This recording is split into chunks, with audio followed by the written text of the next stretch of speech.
नमस्कार। एमजी अध्ययन पॉइंट पर आपका हार्दिक अभिनंदन है।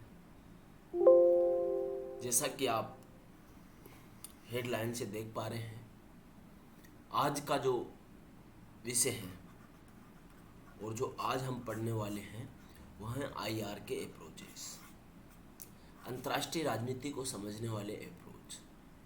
और अंतर्राष्ट्रीय राजनीति के दो प्रमुख अप्रोच जो आज की क्लास में हम डिस्कस करने वाले हैं, एक आइडियलिज्म है और एक रियलिज्म है। रियलिज्म पर हमने तकरीबन 45 मिनट की क्लास ऑलरेडी हमारे यूट्यूब चैनल पर डाल दिया है, लेकिन फिर भी आज हम एक कंपेरेटिव स्टडी के रूप में इन दोनों ही अप्रोचों को देखने वाले हैं और ये समझने वाले हैं कि क्या अंतर्राष्ट्रीय राजनीति की संरचना, the structures of the international politics has been decided through the ideas, through the human natures or not. So basically there is the two major approach. One is idealism. Idealism is the concept of Woodrow Wilson,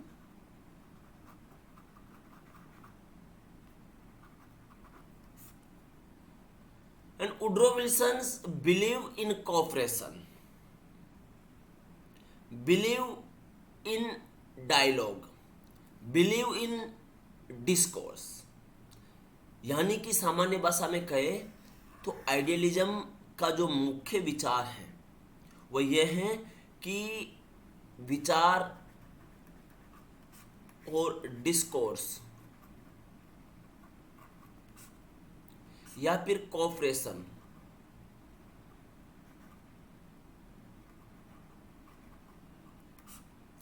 ये सारे वो आयाम हैं जिनके माध्यम से हमें किसी भी इश्यू को सॉल्व करना चाहिए, किसी भी मुद्दे पर विचार रखना चाहिए और उस मुद्दे पर कभी भी ऐसी सिचुएशन नहीं आए कि वो लड़ाई की तरफ बढ़ जाए या वॉर की तरफ चला जाए। तो आइडियलिज्म अंतर्राष्ट्रीय राजनीति को समझने वाला वो उपागम है। There is the approach to describe the international politics as a concept of dialogue, discussions and the cooperations among the nations. So the IR, international politics, making a criteria to divisions into forms.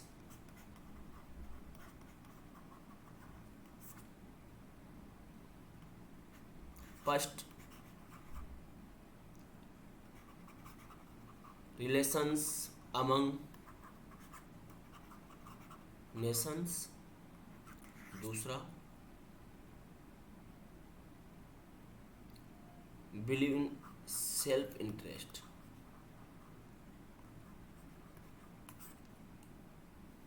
यानी कोई भी अंतर्राष्ट्रीय राजनीति की जब हम बात करेंगे तो अंतर्राष्ट्रीय राजनीति की कुछ संरचनाएं ऐसी हैं जो ये बात करती हैं कि प्रत्येक राष्ट्र का अपना एक इंटरेस्ट होता है और वह राष्ट्र जब वैश्विक दुनिया के साथ अपने संबंधों की संरचना को तय करता है तो वह वहाँ पर हम ये कहेंगे कि वह अंतर्राष्ट्रीय राजनीति का हिस्सा है। अब सपोज करिए ये हमारा प्यारा भारत है, हालांकि हम सही नहीं बना पा रहे हैं नक्शा, तो कोई बात नहीं, आप बुरा मत मानिएगा। ये हमारा पूरा भारत है।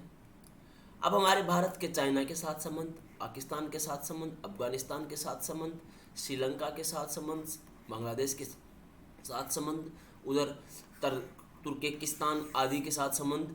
ये संबंधों की संरचना इसलिए क्योंकि आईआर ये मानती है या इंटरनेशनल पॉलिटिक्स ये मानती है कि इंटरडिपेंडेंसी है, अंतर्निर्भरता है राष्ट्रों के बीच में, और ये इंटरडिपेंडेंसी राष्ट्रों के सही क्रियान्वयन, राष्ट्रों की मर्यादाओं को सही तरीके से संचालित करने के लिए ज़रूरी होती है। तो आइडियलिज्म की जो कंसेप्ट है वह अभी आता है, लेकिन हम पहले इसको एक बार देखते हैं कि अंतर्राष्ट्रीय राजनीति होती क्या है। International politics is a concept making to relations among the nations, and that is there is the interdependency among the nations because all the nations share their boundaries, share their values, share their ideas through the interlinking because the major important factors in the IR is has been increased after the wave of globalization, because globalizations discourage the distance among the nations, because today we can use the goods and services of the USA and sitting in India, and also the India's the services also provide to the world. That is possible through the technology, because technology make a minimum distance among the nations. तो हम ये देखते हैं कि वैश्वीकरण के बाद या वैश्वीकरण की संकल्पना के आने के बाद अंतर्राष्ट्रीय राजनीति में जो एक स्वरूप देखने को मिला, वह स्वरूप यह कहता है कि भैया जो राष्ट्रों के बीचों के जो संबंध हैं, उन संबंधों में जो धूरी गटी है। और एक फेमस विचारक है मैकमेलुअन, उन्होंने तो बोला था ग्लोबल विलेज का कंसेप्ट दे दिया, ग्लोबल विलेज। तो अंतर्राष्ट्रीय राजनीतिक राष्ट्रों के मध्य संबंधों का एक विषय है, जिसके अंदर यह अध्ययन किया जाता है कि क्या राष्ट्रों के बीच संबंधों के तरीके क्या हैं, राष्ट्रों के संबंध कैसे संचालित होते हैं, और उन संचालनों में किसकी क्या भूमिका होती है। यहाँ तक आप लोगों को समझ में आ गया। तो अब हम देखेंगे आइडियलिज्म, आइडियलिज्म का आधार क्या है और आइडियलिज्म कैसे काम करता है। मित्रों, आइडियलिज्म की विचारधारा जो है सामान्य तौर पर ये विश्वास रखती है कि सहयोग, कोऑपरेशन, विचार विमर्श व आपसी समन्वय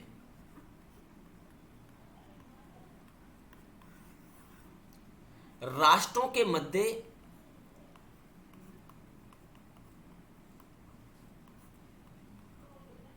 मजबूती प्रदान करता है संबंधों को। और बोलते हैं कि मनुष्य का जो स्वभाव है अच्छा है, और मनुष्य का स्वभाव अच्छा है, नेचर ऑफ ह्यूमन नेचर बहुत अच्छा है, और वो इन पर विश्वास रखता है। इसलिए आइडियलिज्म की जो विचारधारा, हिंदी में इसको आदर्शवाद बोलते हैं, वो मुख्यतः इन्हीं चीजों पर बिलीव करते हैं कि राष्ट्रों को कोई भी विवाद अगर होता है तो उस विवाद की परिस्थितियों के अंदर साथ में आकर काम करना चाहिए, उस विवाद की परिस्थितियों के अंदर विचार विमर्श करना चाहिए, आपसी समन्वय से बात करना चाहिए, ताकि किसी भी प्रकार के वॉर या किसी भी प्रकार के युद्ध को कोई जगह वहाँ पर ना मिले। तो आइडियलिज्म की भावना यही थी, और आइडियलिज्म इसी पर काम कर रहा था। हम आज भी सामान्य तौर पर जब बात करते हैं तो कह देते हैं आदर्श है क्या, आदर्शवादी लड़का है, आदर्शवादी देश है। तो आदर्शवादी देश कैसे है? वह देश जो अपने मूल्यों को संरक्षित करता है, वैल्यूज के साथ चलता है, जो देश अंतर्राष्ट्रीय आईआर के राष्ट्रों के बीच में बेहतर संबंधों की कोऑर्डिनेशंस को विश्वास रखता है, उनको हम बोलते हैं आइडियलिज्म। आइडियलिज्म की जो शुरुआत है 1910 के बाद में सामान्य तौर पर आईआर में स्पष्ट तौर पर देखने को मिलती है, क्योंकि एक विचारक है वुडरो विल्सन, आप लोगों ने नाम सुना होगा, अमेरिका के भूतपूर्व राष्ट्रपति रहे हैं। वुडरो विल्सन ने देखा कि 1913 के बीच में अंतर्राष्ट्रीय राजनीति में एक टकराव की स्थिति पैदा हो गई थी। अब वो टकराव की स्थिति जब प्रथम विश्व युद्ध के रूप में हम देखते हैं 1914 से लेकर 1918 के बीच में देखने को मिलती है। कहा जाता है कि ऑस्ट्रिया का राजकुमार घूमने चला गया था, मित्र राष्ट्र और धुरी राष्ट्रों के बीच में एक टकराव देखा गया। वो टकराव क्यों? और उस टकराव का भी प्रथम विश्व युद्ध वर्ल्ड वार फर्स्ट में कन्वर्ट हो जाना कहीं ना कहीं उस स्थिति को स्पष्ट करता है जहां राष्ट्र पावर गेन करने के लिए लड़ रहे हैं, कोऑर्डिनेशन के लिए नहीं, पावर गेन करने के लिए लड़ रहे हैं, डायलॉग को बिल्कुल भी महत्वपूर्ण नहीं मान रहे हैं। तो ऐसी परिस्थितियों में वुडरो विल्सन ने सोचा कि भैया एक ऐसा मंच होना चाहिए, एक ऐसी जगह होना चाहिए जहां आपसी बातचीत हो, जहां राष्ट्रों के मध्य विचार विमर्श हो, जहां राष्ट्र आपस में एक दूसरे का सम्मान करें, और वॉर की जगह अगर परिस्थितियां बने तो वॉर की जगह इनको महत्वपूर्ण माने। ऐसी परिस्थितियों में वुडरो विल्सन ने आइडियलिज्म का कंसेप्ट दिया, और वुडरो विल्सन ने माना। एक स्थापना उन्होंने की लीग ऑफ नेशन 1920 में। ये कहा जाता है कि यूनाइटेड नेशन का पूर्ववर्ती होता है। यूनाइटेड नेशन का यूएन का पूर्ववर्ती संगठन था जो काम नहीं कर सका। वुडरो विल्सन ने जिस भावना के साथ, जिस विचारों के साथ आइडियलिज्म को स्पष्ट करने का प्रयास किया, वो विचार ज़्यादा दिनों तक चल नहीं पाया। वुडरो विल्सन यही चाहता था कि राष्ट्र पावर और पॉलिटिक्स यानी पावर कन्फ्लिक्ट की जिस लड़ाई के अंदर फंस गए हैं, उस पावर कन्फ्लिक्ट की लड़ाई को कम कैसे करें, how we decrease the politics of power conflict in international politics and international relations को किस प्रकार से और स्ट्रॉन्ग बनाने का काम करें। तो उन्होंने तो ये काम किया। उन्होंने तो 1914 से 18 के बीच का जो वर्ल्ड वार प्रथम था, उस प्रथम विश्व युद्ध के अंदर की जो परिस्थितियां थी, उन परिस्थितियों को एनालाइज किया। उन परिस्थितियों को एनालाइज करने के बाद ये देखने का प्रयास किया कि क्या वास्तव में दुनिया के अंदर लड़ाई झगड़े के अलावा कोई विकल्प नहीं है और लड़ाई झगड़े के अलावा कोई विकल्प है तो वह क्या होगा। तो आइडियलिज्म की जो कंसेप्ट है उसको व्यवहारिक रूप से एक स्टेब्लिश्ड प्रोसीजर में लाने का काम अगर किसी ने किया तो वुडरो विल्सन ने किया। और उन्होंने लीग ऑफ नेशन की स्थापना की और लीग ऑफ नेशन के स्थापना के बाद वो एक तरीके से कोऑर्डिनेशन को विश्वास करने लग गए। वो एक तरीके से ये मानने लग गए कि आपसी विचार विमर्श, आपसी बातचीत वह तरीका है जो अंतर्राष्ट्रीय राजनीति में शांति की तरफ ले जा सकता है, जो आईआर को पीस की तरफ ले जा सकता है, जो आईआर में स्टेबिलिटी ला सकता है। क्योंकि उस समय तो उथल पुथल चल रही थी, तो पीस और स्टेबिलिटी की तरफ लाने के लिए उन्होंने ये काम किया। लेकिन दोस्तों हम देखते हैं कि 1927 के आसपास एक इकोनॉमिक क्राइसिस आता है पूरी दुनिया में, और इकोनॉमिक क्राइसिस के बाद में एक प्रोटेक्शनिज्म की पॉलिसी चलने लग जाती है। यानी कि अपने सामानों को अपने तक संरक्षित करेंगे। अपने सामान पहले, हमारे सामानों पर हम उनको सुरक्षित करेंगे, उन पर चाहे हमें टैरिफ लगाना पड़े, उन पर चाहे हमें कुछ भी लगाना पड़े। तो आइडियलिज्म का जो विचार था, जो आइडियलिज्म का जो आइडिया था, वो आइडिया यहाँ पर धूमिल होता हुआ देखा जा रहा था। क्योंकि आइडियलिज्म के कंसेप्ट में जो भावना देखी गई थी मित्रों, अब मान लीजिए लीग ऑफ नेशन की स्थापना की गई, लीग ऑफ नेशन की स्थापना हुई और लीग ऑफ नेशन की स्थापना के कुछ समय बाद ही 1927 में परिस्थितियां आ गई, इकोनॉमिक्स क्राइसिस। और इकोनॉमिक क्राइसिस के बाद में क्या आपको देखने को मिलता है कि 1932-34 के अंदर हिटलर, मुसोलिनी जैसे विचारक थे, उन्होंने तो सेल्फ डोमिनेंस की बात की। आइडियलिज्म तो बिलीव कर रहा है डायलॉग पर, कोऑपरेशन पर, और यहां पर बात हो रही है सेल्फ डोमिनेंस की। तो हम देखते हैं कि 1937 के आसपास आते आते फिर वापस पावर कन्फ्लिक्ट का रूप देखा गया, और ये पावर कन्फ्लिक्ट 1939 से लेकर 1900 वर्ल्ड वार सेकेंड के रूप में सामने आ गया। तो आइडियलिज्म की जो भावना थी, जो आधार था, जो वैचारिक बेस था, वो वैचारिक बेस ऐसे टूट गया। फिर कई विचारकों ने बोला कि लीग ऑफ नेशन उस इफेक्टिवनेस के साथ लागू नहीं हो पाया था। लीग ऑफ नेशन की जो स्ट्रक्चर था वो बहुत ही गड़बड़ा रहा था।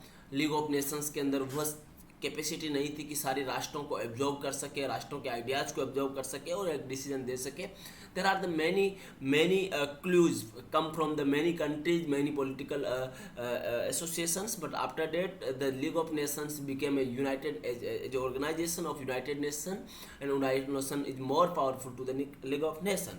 तो ये पर आइडियलिज्म का जो कंसेप्ट है हमने यहाँ तक एक बार देखने का प्रयास किया, एक पृष्ठभूमि को देखने का प्रयास किया, क्योंकि आइडियलिज्म उस तरीके से काम कर रहा था उस समय पे कि वैश्विक व्यवस्था को प्रतिस्थापित कैसे करे, और उस वैश्विक व्यवस्था को प्रतिस्थापित करे तो उसमें आइडियाज़ और विचारों को किस प्रकार से समायोजित करे।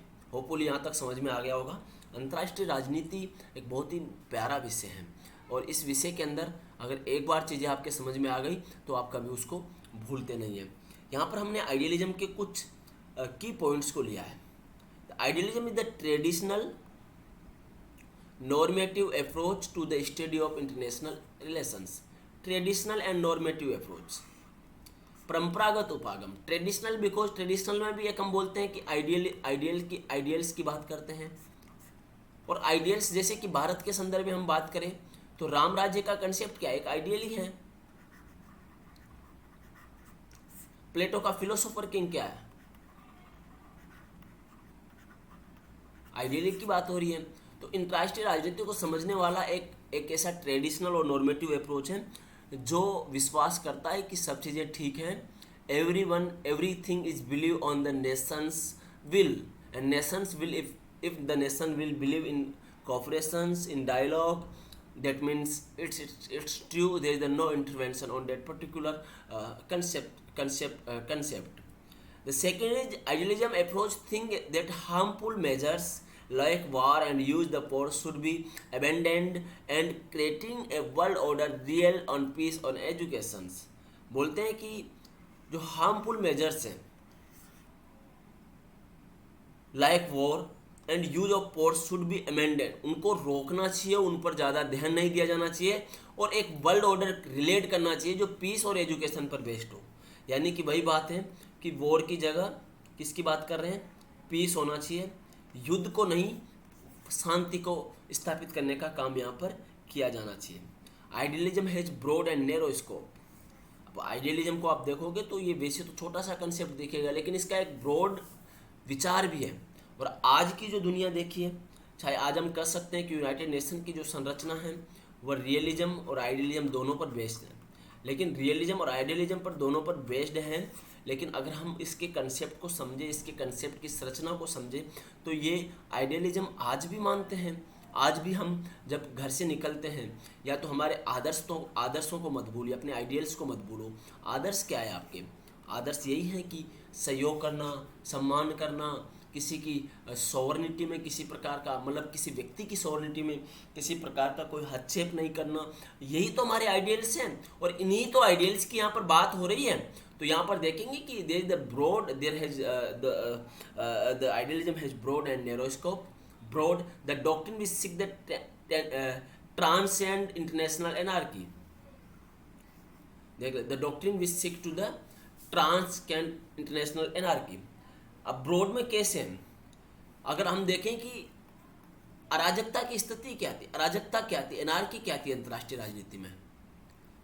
एनार्की की बात तो हम प्लेटो के विचारों में देख सकते हैं, कौटिल्य के विचारों में देख सकते हैं, मैकियावेली के विचारों में देख सकते थे। तो लेकिन कहीं ना कहीं वो किस लिए कह रहे थे? क्योंकि शांति स्थापित हो, पीस स्थापित हो। अगर इसको हम वैश्विक परिदृश्य में और विस्तृत तौर पर देखेंगे तो हम इसको यही देखेंगे कि भैया जो आइडिया है वो आइडिया बहुत ब्रॉडली स्तर पर भी देखने को मिलेगा, नैरो स्तर पर भी देखने को मिलेगा।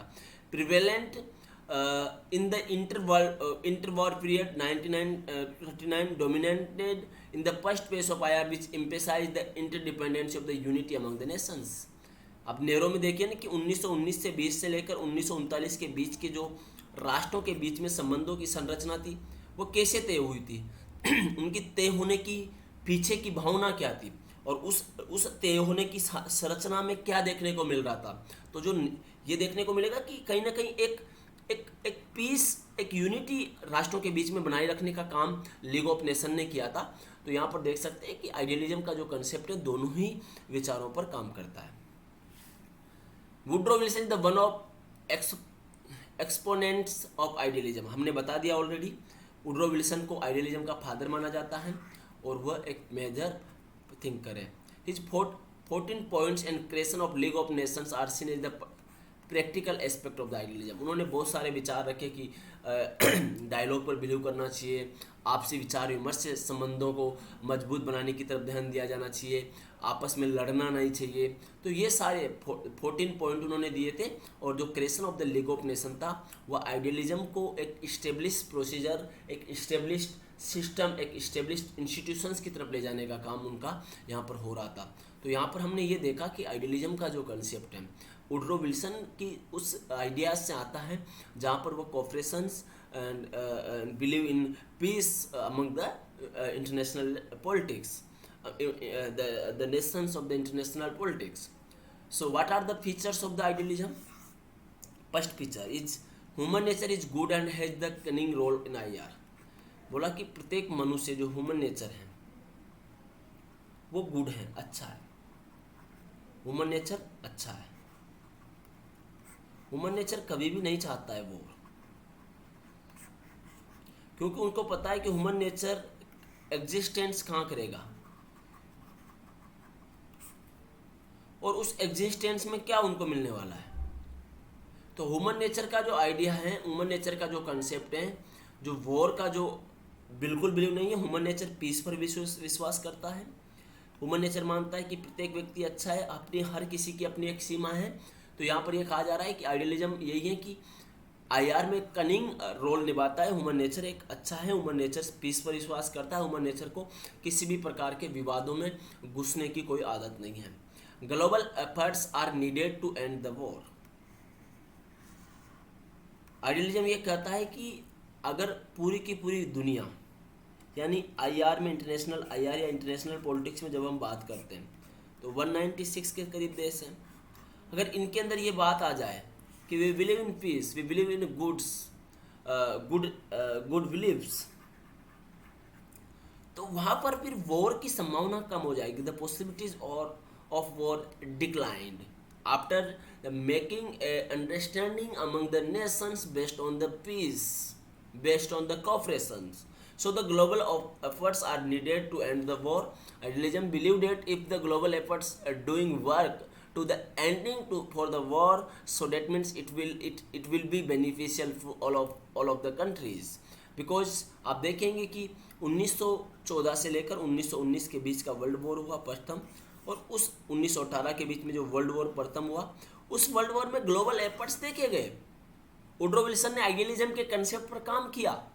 वुडरो विल्सन ने यह माना कि हम कैसे इन कंसेप्टों को रोके कि वॉर जैसी परिस्थितियां पैदा ना हो और ऐसी कोई भी सिचुएशन पैदा ना हो जहां राष्ट्रों को नुकसान उठाना पड़े, जहां राष्ट्रों की पूरी व्यवस्था पर कोई क्वेश्चन मार्क लगे। International community should work toward attaining peace. वही बात हो रही है कि अंतर्राष्ट्रीय राजनीति को पीस को लाने की तरफ काम करना चाहिए। अभी हम एक युद्ध देख रहे हैं पूरी दुनिया के अंदर, और उस युद्ध की पृष्ठभूमि आप देख पा रहे होंगे, रसिया यूक्रेन वॉर, आप देख पा रहे होंगे। अब अटेनिंग पीस के लिए भारत ने भी बोला, यूएसए भी बोल रहा है, सारे देश बोल रहे हैं। पाकिस्तान के प्रधानमंत्री भी बेचारे जाकर आए वहां पर। हालांकि ये नेगेटिव हुआ कि जाने के बाद, वहाँ से आने के बाद इमरान खान को उठा दिया गया, क्योंकि वह एब्सोल्यूट मेजोरिटी को वहाँ पर प्रदर्शित नहीं कर पाया। तो international community should work toward the attaining peace की तरफ इंटरनेशनल कम्युनिटी यहाँ पर काम करना चाहिए। और इस पीस को इस्टेब्लिश करने के लिए हम देखते हैं कि 1914 से 1919 के बाद वुडरो विल्सन के प्रयासों को, the efforts of the Woodrow Wilsons has been make a good situation, a good institutions to making cooperations among the nations. So that is the international community should work toward attaining peace. And the last is universal ethics. What is your universal ethics? Universal ethics believe in peace. अब मान लीजिए कि भैया war है, पूरी दुनिया समाप्त हो जा रही है, तो ये यूनिवर्सल एथिक्स नहीं है। Universal ethics believe in cooperation, universal ethics believe in coordination. तो यहाँ पर यही देखा है कि आइडियलिज्म यूनिवर्सल एथिक्स पर बिलीव करता है, जहाँ सभी राष्ट्र मिले, बातचीत करें, कोई भी बातचीत है तो उसको शांति से सुलझाए और वापस फिर अंतर्राष्ट्रीय व्यवस्था के इम्प्रूवमेंट के लिए, उसको बेस्ट बनाने के लिए काम करना प्रारंभ कर दे। तो ये हमने 4 फीचर्स यहाँ पर आइडियलिज्म के देखे। यहाँ पर हम देखो कुछ पॉइंट्स और लिखे हैं। War is irrational. आइडियलिज्म बोल रहा है कि वॉर इरेशनल है, अतार्किक है।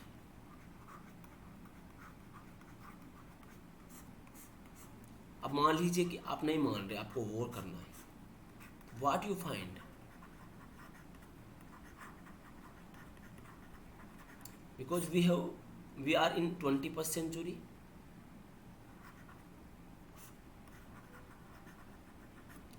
और every nations have weapons, nations have good army, every nations have nuclear weapons. If war will started,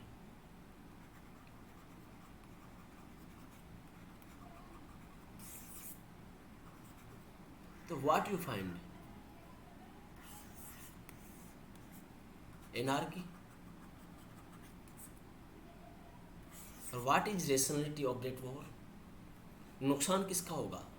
आज रूस और यूक्रेन के मामले में अगर हम देखते हैं तो नुकसान किसका हो रहा है? कौन नुकसान हो रहा है? किसका नुकसान हो रहा है? दोनों ही देशों का हो रहा है ना। कितने दिन से युद्ध चल रहा था, तो इसमें कोई रेशनलिटी नहीं है। तो आइडियलिज्म मानता है कि वॉर इज इरेशनल, यानी वॉर के अंदर कोई रेशनलिटी नहीं है, वॉर की कोई व्यवस्था व्यवहारिकता भी नहीं है, और ये कोई रेशनलिटी पर काम भी नहीं कर रहा है। इसलिए वॉर को ख़त्म करना चाहिए और वॉर की जगह पीस पर विश्वास करना चाहिए, कोऑपरेशन पर विश्वास करना चाहिए। Next is need for international law and institutions. भाई मान लीजिए 196 कंट्रीज हैं, सब मॉडर्न स्टेट के कंसेप्ट में आते हैं। आपको पता है मॉडर्न स्टेट का जो कंसेप्ट है 1648 में ट्रीटी ऑफ वेस्टफैलिया से आता है।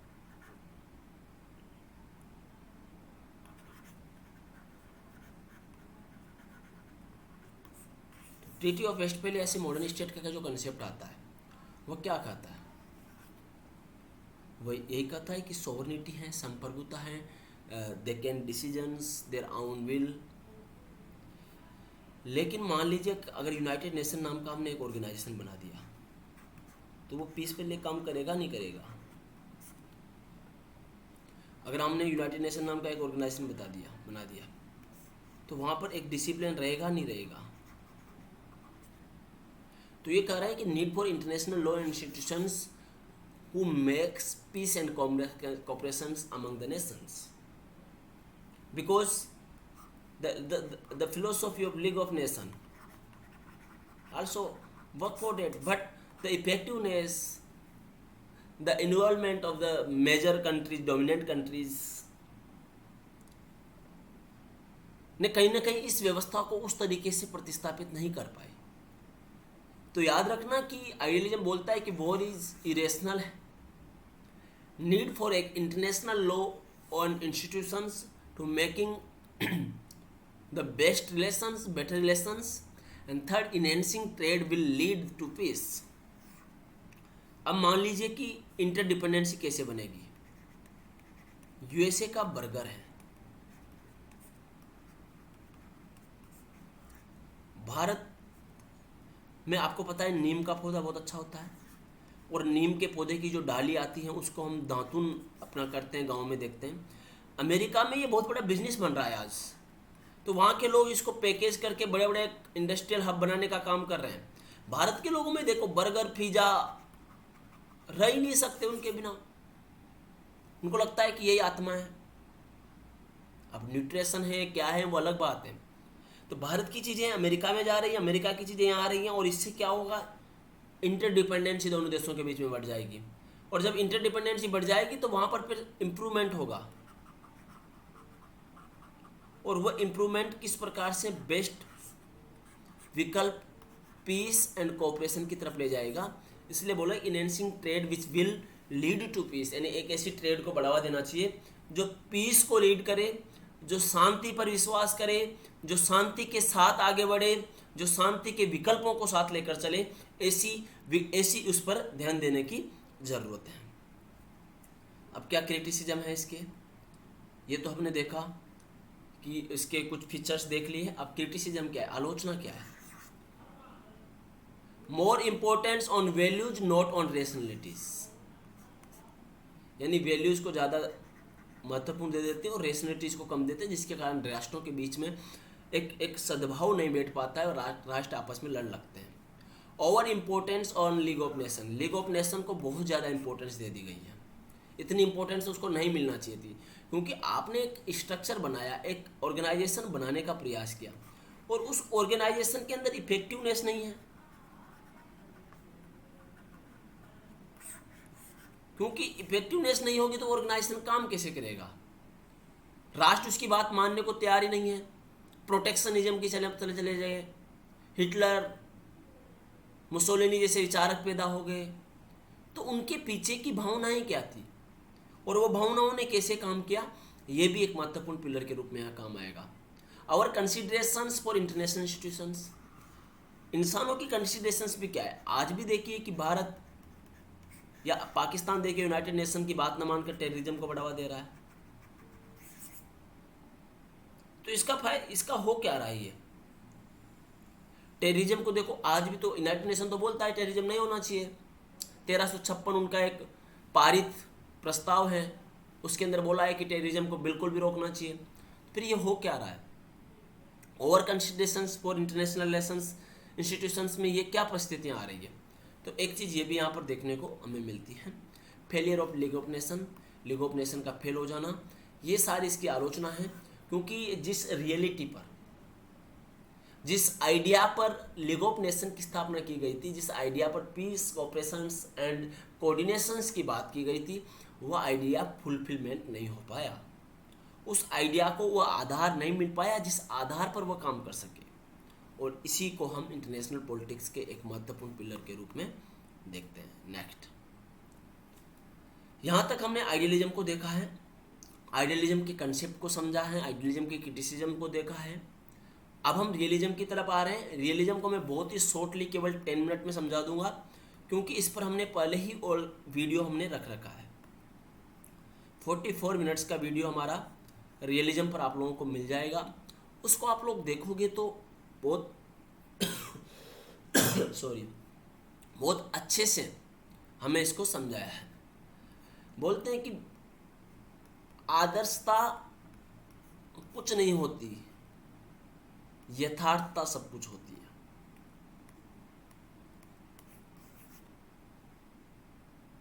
शांति नहीं, शक्ति जरूरी है, यानी पीस नहीं, पावर जरूरी है। और बोले कि जिसके पास पावर है वही स्टेब्लिश्ड है।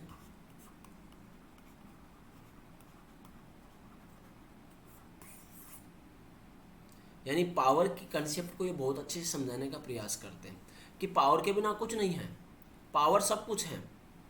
तो रियलिज्म की जो पूरी की पूरी कंसेप्ट है वो पावर पे है। IR is a struggle for power,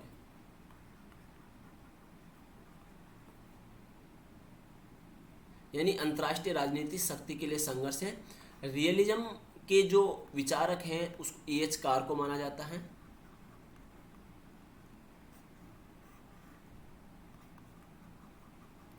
twenty year crisis उनकी एक पुस्तक है, 1930s के आसपास आई थी, 1939 में इसके संशोधन के साथ पेश किया था। और बोलते हैं कि रियल प्लस इज्म, यानी वास्तविकता क्या है उस पर विश्वास करो। आज की वास्तविकता क्या है उस पर विश्वास करो। आप भूल जाओ दुनिया में क्या हो रहा है, आप भूल जाओ दुनिया की व्यवस्था कैसे काम कर रही है, कोई मतलब नहीं है उससे।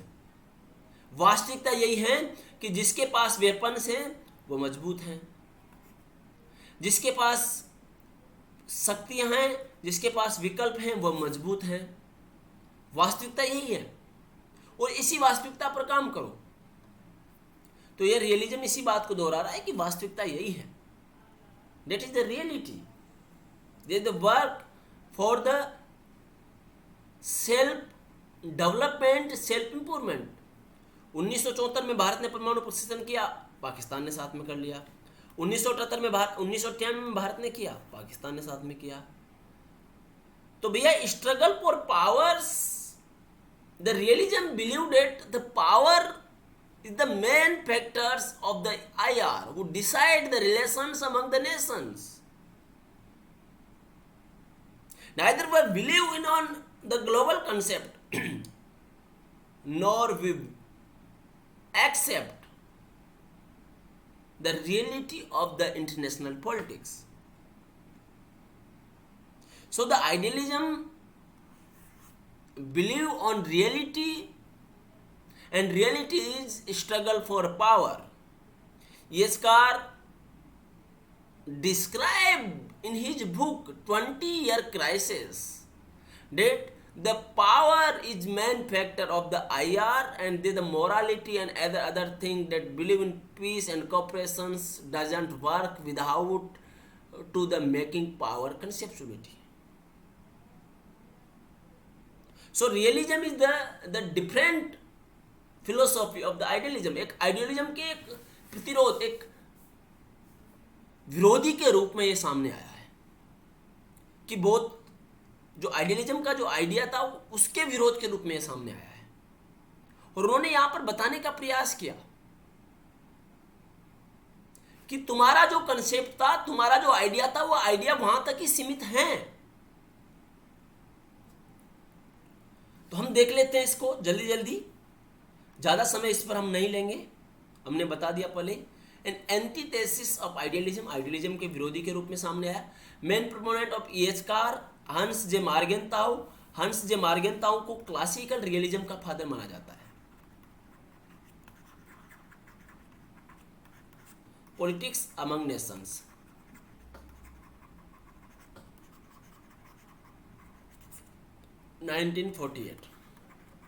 इनकी किताब का नाम है। Emergence can be tracked back to the Thucydides and his account of the Peloponnesian War between Athens and Sparta.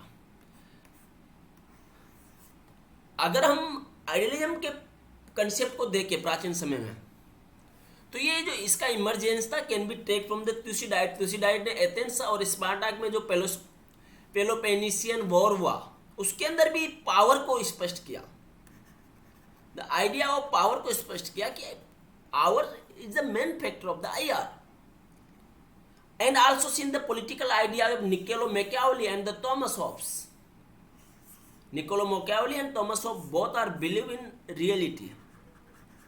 They decline the ethics from the politics. बोला कोई महत्वपूर्ण नहीं है, महत्वपूर्ण है रियलिटी, महत्वपूर्ण है पावर। तो यहाँ पर निकोलो मैकियावेली और थॉमस होब्स के विचारों को भी हम देख सकते हैं। तो अगर हम देखेंगे कि मेन प्रोपोनेंट कौन है, तो आप यहाँ लिख सकते हो थ्यूसिडाइड्स, इसके एक पूर्ववर्ती के रूप में हम देख सकते हैं। हम मैकियावेली को देख सकते हैं, होब्स को देख सकते हैं, रूसो को देख सकते हैं, हम कोटिल्ले को देख सकते हैं इंडियन पॉलिटिकल थिंकर्स में, जो रियलिज्म की बात कर रहे हैं, जो रियलिज्म को विस्तार तौर पर स्पष्ट करने का प्रयास कर रहे हैं। फिर मैं कह रहा हूं रियलिज्म को एक बार आप पुराना वीडियो हमारा है उसमें देख लीजिएगा, क्या है इसके मेजर विचार, आइडियाज ऑफ रियलिज्म क्या है। बोला state has significant role in international stage, यानी राज्य का महत्वपूर्ण योगदान है। बिकॉज देखिए कि अगर हम देखेंगे कोल्ड वॉर किस किस के बीच में होता है, यूएसए एंड यूएसएसआर, और क्या था, पावर पॉलिटिक्स थी टोटल। हु वाज सुप्रीम,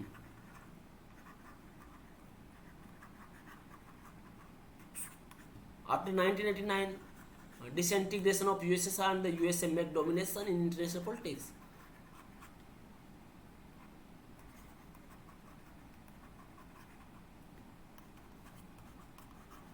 यहाँ पर एक अलग देखने को मिलेगा कि state has the significant role. अच्छा उस समय यूएसए मना कर देता कि नहीं मुझे नहीं रखना है, तो क्या कर लेंगे फिर, हमें तो लड़ना ही नहीं है, चलो कोई पावर नहीं है। तो ये पावर के लिए ही तो लड़ाई हुई थी, और इस पावर की लड़ाई के अंदर ही हमने देखा जो इन्वॉल्वमेंट था, जो व्यवस्था थी वो कैसी थी। Conflict of interest is inevitable, others हैं कॉन्फ्लिक्ट ऑफ इंटरेस्ट जो इनविटेबल है, उसका कोई सीमा नहीं है। क्या इंटरेस्ट है? अमेरिका ने अपना कैपिटलिज्म की विचारों को फैलाना था, फैला। आज भी अमेरिका देने के डोमिनेंस, आज अमेरिका अफगानिस्तान में क्या हालत कर दिया। आज अमेरिका ने यूक्रेन का क्या हालत कर दिया। कहाँ गए वैश्विक दुनिया के देश। तो रियलिटी में विश्वास करेंगे तो कहीं ना कहीं आप अपने सेफ हैंड चल के चलोगे। State will try to survive in the complex international arena. राज्य कोशिश करता है कि वो अपने इंटरनेशनल एरेना के अंदर सर्वाइव कर सके, बेहतर तरीके से काम कर सके। और याद रखना कि मोरालिटी को पूरी तरह से नकारता है और बोलता है कि war is normal, there is no the different thing, not in the specific incident, it is the normal and reject morality. Because Machiavelli ने बोला था कि राजनीति से नैतिकता को बिल्कुल हटा देना चाहिए। राजा को लोमड़ी की तरह चालाक और शेर की तरह ताकतवर होना चाहिए। हॉब्स ने कहा था कि शक्ति बंदूक की गन से, नली से निकलती है। तो ये सारे कंसेप्ट कहीं ना कहीं अंतर्राष्ट्रीय राजनीति में ये दिखाने का प्रयास कर रहे हैं कि कहीं ना कहीं रियलिज्म ही वास्तविक है। Realism is reality. और अंतर्राष्ट्रीय राजनीति की वर्तमान परिदृश्य को अगर हम देखें, कंटेम्प्रेरी कंसेप्ट को हम देखें, तो हम उनमें भी यही पाने का प्रयास करते हैं, यही देखने का प्रयास करते हैं। तो यहाँ पर आप देख पा रहे होंगे कि आईआर के इसके रियलिज्म के कुछ कंसेप्ट को हमने आपके सामने रखा। और बेहतर तरीके से देखते हैं, कुछ और चीज़ें हमने यहाँ पर लिखा है। Human nature narrow and selfish. बोला ये जो रियलिज्म के जो कंसेप्ट हैं वो मनुष्य के स्वभाव से आता है और वो बहुत सेल्फिश है और नैरो है। ये बात हॉब्स ने कहा था। भाई सेल्फिश है, जहाँ उसका स्वार्थ है वहाँ काम करता है। ऐसे अंतर्राष्ट्रीय राजनीति में स्टेट भी एक व्यक्ति के नेचर से ही निकला हुआ चीज़ है और वह भी वही काम करेगा जहाँ पर उसका स्वार्थ होगा। अच्छा, भारत को अमेरिका के साथ संबंध बनाने से अच्छा कुछ फायदा मिल रहा है तो बनाएगा। भारत को रशिया के साथ बेहतर रिलेशंस बनाने से फायदा मिल रहा है तो भारत रशिया के साथ बनाएगा। तो कोई यहाँ पर विभाजनकारी प्रतिरूप नहीं है। तो human nature is narrow and selfish, ये कह रहा है रियलिज्म। मैंने बहुत विस्तृत तौर पर उस वीडियो में समझाया, वो आप देख लीजिएगा। So they will try to dominate and will have to the lust for power. अब वो डोमिनेंस करना चाहेंगे, पावर की लड़ाई करेंगे। सबसे बड़ा उदाहरण है रशिया यूक्रेन, और रिसेंट में देखिए तो cold war. The lust for power can not be taken back from the human nature. यानी ह्यूमन नेचर की तरफ बैक नहीं होना है। लस्ट फॉर पावर की जो इच्छाएं वो चलती रहेंगी। होप्स ए और for all against all. Hopes करा ए और ऑफ ऑल अगेंस्ट ऑल। एक युद्ध जो होता है सभी का सभी के विरुद्ध होता है। अंतर्राष्ट्रीय राजनीति में यही होता है। और रियलिज्म पर ही बेस्ड है, क्योंकि देखो आइडियलिज्म की जो संरचना थी वो आइडियलिज्म पर जो लीग ऑफ नेशन की संरचना थी वो आइडियलिज्म पर बेस्ड थी। लेकिन अगर हम बात करें रियलिज्म की, तो रियलिज्म पर बेस्ड यूनाइटेड नेशन है। भाई अगर जहाँ पावरफुल बनना होगा वहाँ पावरफुल बनेंगे, जहाँ कमजोर रहना है पीस, तो वहाँ पीस पर ध्यान देंगे। लेकिन वो रोल नहीं निभा पा रहा है अभी तो। खैर कठपुतली of USA and western countries हो गया है। Every state need to promote its national interest. प्रत्येक राज्य अपने नेशनल इंटरेस्ट को प्रमोट करने के लिए स्वतंत्र होता है। उस पर किसी प्रकार का कोई भी विरोध प्रतिरोध नहीं होगा। Every state need to promote its normal national interest, यानी प्रत्येक स्टेट अपने नेशनल इंटरेस्ट को बढ़ा सकता है, आगे ले जा सकता है। तो every state need to promote its national interest, यानी नेशनल इंटरेस्ट के लिए ही प्रत्येक राज्य काम करता है, बेहतर तरीके से काम करता है। States should have their own mighty army for protection and safety. मैंने कहा था अभी कि रियलिज्म तो यही कह रहा है कि भैया अपनी खुद की आर्मी रखो, खुद की सेफ्टी रखो। आर्मी रहेगी आपके पास, वेपन्स आपके पास रहेंगे, आपके पास न्यूक्लियर बम है, तो एक बैलेंस ऑफ पावर बना रहेगा, शक्ति संतुलन। और उससे क्या होगा कि वह देश आपसे डरेगा। वो देश कहेगा कि हाँ नहीं मुझे रॉन्ग नहीं करना चाहिए, मुझे गलत नहीं करना चाहिए। तो mighty army for protection and the safety, यानी आपको रखना चाहिए, मजबूत रखना चाहिए। और कोटिले तो का क्या गया है कि आपकी सेना जितनी मजबूत होगी आपका प्रभाव इफेक्ट भी उतना ही तेज होगा। तो रियलिज्म यही मानता है कि अपना न्यूक्लियर वेपन्स रखो ताकि लोग दूसरे देश को डर लगे कि भैया अगर यहाँ हमला करेंगे तो बहुत खतरनाक हो जाएगा। जब मामला 1999 में भारत अमेरिका का युद्ध हुआ कारगिल में, भारत पाकिस्तान का, तो अमेरिका ने बोला कि हम बम फेंक देंगे, ये न्यूक्लियर वेपन की भारत को धमकी मिली। तो अटल बिहारी वाजपेयी जी ने कहा था कि ठीक है हम आधा इंडिया खोने के लिए तैयार हैं, लेकिन 2 मिनट में अगर पूरा पाकिस्तान खत्म ना कर दे तो बता दीजिएगा। तो इतनी बड़ी भारत ने धमकी दी अपने न्यूक्लियर वेपन्स के आधार पर। The self protection should be only really with the state itself, never authorize the task of international organizations। यानी कि सेल्फ इंटरेस्ट के लिए काम करेगा, अंतर्राष्ट्रीय संगठनों को भी मोबिलाइज करने का काम करेगा, उनको भी ये कहने का प्रयास करेगा कि भैया आइए बैठते हैं, बात करते हैं और इनको समझने का प्रयास करते हैं। क्रिटिसिज्म देखते हैं क्या है। Ignore ethical principles, ethical principles को इग्नोर करता है, कोई एथिक्स नहीं है, रियलिटी में काम करो, जो है लड़ना है वहाँ लड़ाई करो, नहीं करना बिल्कुल भी। Retarded economic growth and uncontrolled military expenditure, यानी इससे क्या होगा कि इकोनॉमिक ग्रोथ डाउन हो जाएगी, क्योंकि इंक्लूसिव डेवलपमेंट का जो कंसेप्ट है वो कहाँ होगा, वो तो यहीं होगा, और अनकंट्रोल्ड मिलिट्री एक्सपेंडिचर खत्म हो जाएगा। तो ये कहीं ना कहीं एक ये देखेगा कि मिलिट्री के ऊपर ज़्यादा खर्च हो जाता है और जो सोशल जस्टिस के जो कंसेप्ट हैं जो नेशनल स्टेट्स में वह डाउन हो जा रहे हैं। तो कहीं ना कहीं एक क्रिटिसिज्म इसका ये है। तो मित्रों, ये आज का एक लेक्चर था आप लोगों के लिए, और आप लोगों के लिए बहुत इंपॉर्टेंट है। दिल्ली यूनिवर्सिटी के सिलेबस के अकॉर्डिंग भी हैं, NC वेब के लिए भी हैं, SOL के लिए भी हैं, और सारे एग्जाम्स में भी आप इनको एक एज ए बेसिक अंडरस्टैंडिंग समझ सकते हो। फिर कह रहा हूँ रियलिज्म का वीडियो आप हमारे जो पुराना वीडियो डला हुआ है उसको देख सकते हो। फिर नए वीडियो के साथ मिलते हैं जल्द ही, तब तक के लिए नमस्कार। लाइक, शेयर और सब्सक्राइब करना बिल्कुल भी ना भूलें। Thank you so much.